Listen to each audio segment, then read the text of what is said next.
Okay, one very common task is going to be adding more graphics and more audio assets to your game. So I'm just going to quickly show you how to do that.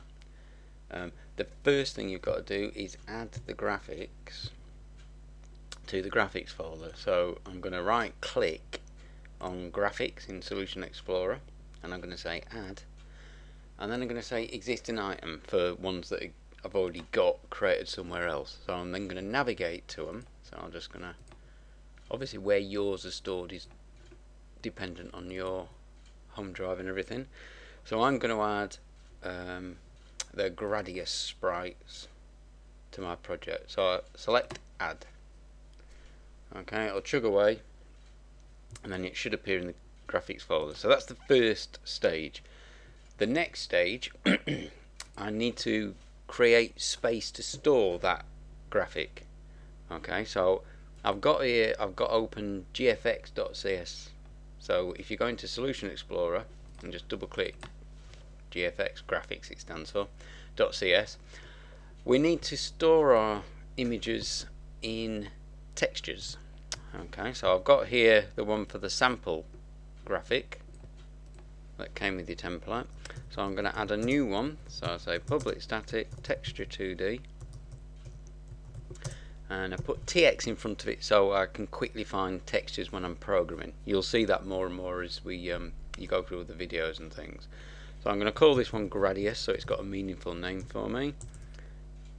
Okay, and I'm going to put a comment on top of it. I just did 3 slashes on the very line above. If you just watch that again, so it's 1, 2, 3. It creates this subject block and you just say holds Gradius. Oops, can't spell.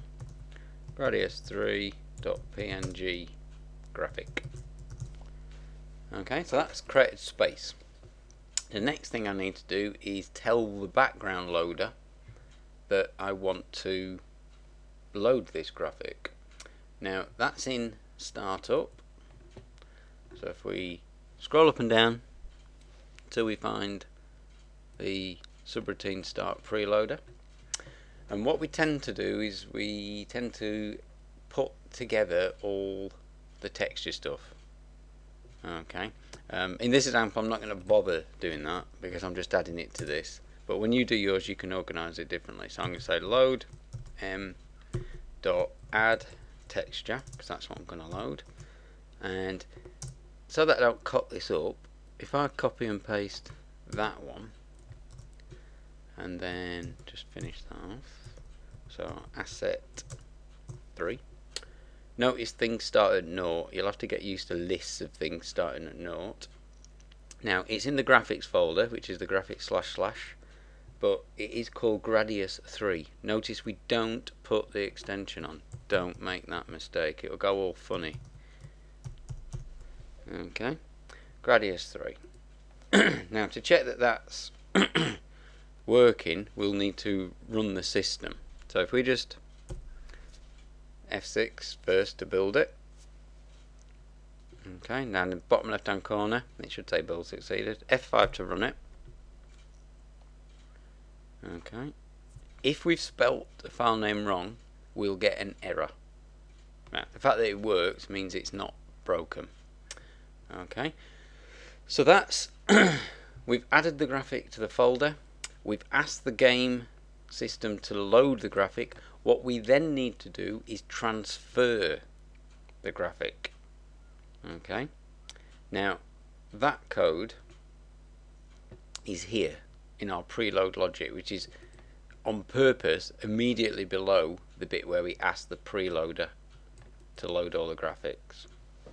And we need to copy, like we do here with the sample texture, the texture for the Gradius, this one, into that texture we created.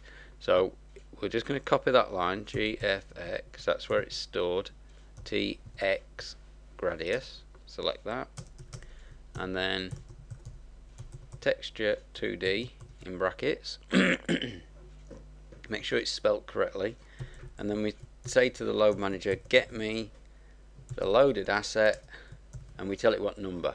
Now up here I said it was number 3 because I went 0, 1, 2, 3. So I'm going to ask it for asset 3. Okay, right, let's try running it again. So press F5, and there it chugs away, and there it goes.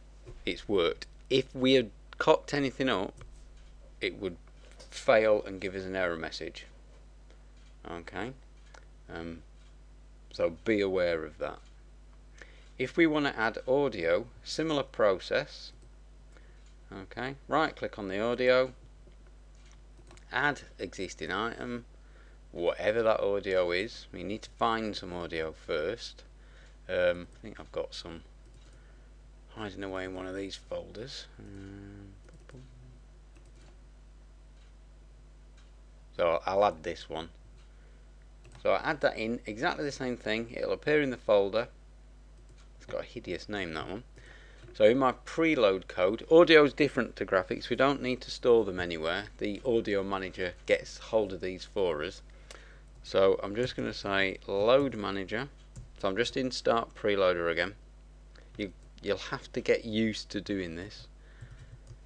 Add sound effect, because that's what this type of object is. Now the first bit of text I put in here is what I'm going to call this. So I'm going to call this command. And that's what I can refer to it from now on in the system.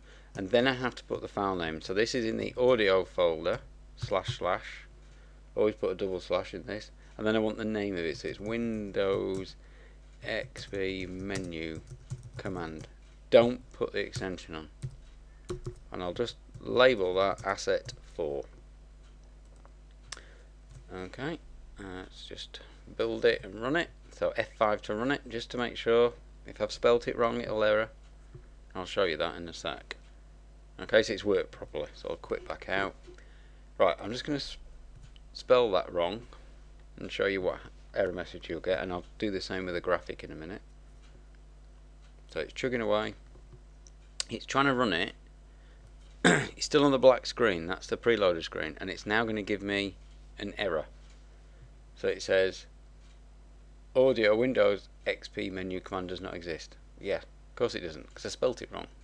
So if I just stop my system running by clicking on this little blue button that's at the top right hand corner, maybe in a different place on yours, and I just spell that properly, and it'll do the same with the Gradius if that's wrong as well. So I'll show you that quickly. So I just spelt it wrong, tries to load it, fails, same way. When you get these error messages, look at them, read them. It's trying to help you. Okay, so I'll stop that running, and bang. Your error might be slightly different. It won't be opening the file with the code in.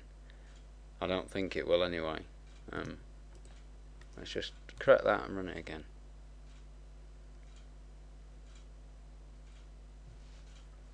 Okay, and it's happy again. Right, so audio, just add them in. Graphics, you need to tell the preloader to load them. You need to make sure there's a texture space in graphics.cs, and in preload logic you need to transfer, which is what this line's doing, the textures that have been loaded into the storage spaces we've made. Okay, and that's it. You'll get used to it. It's just a repetitive thing.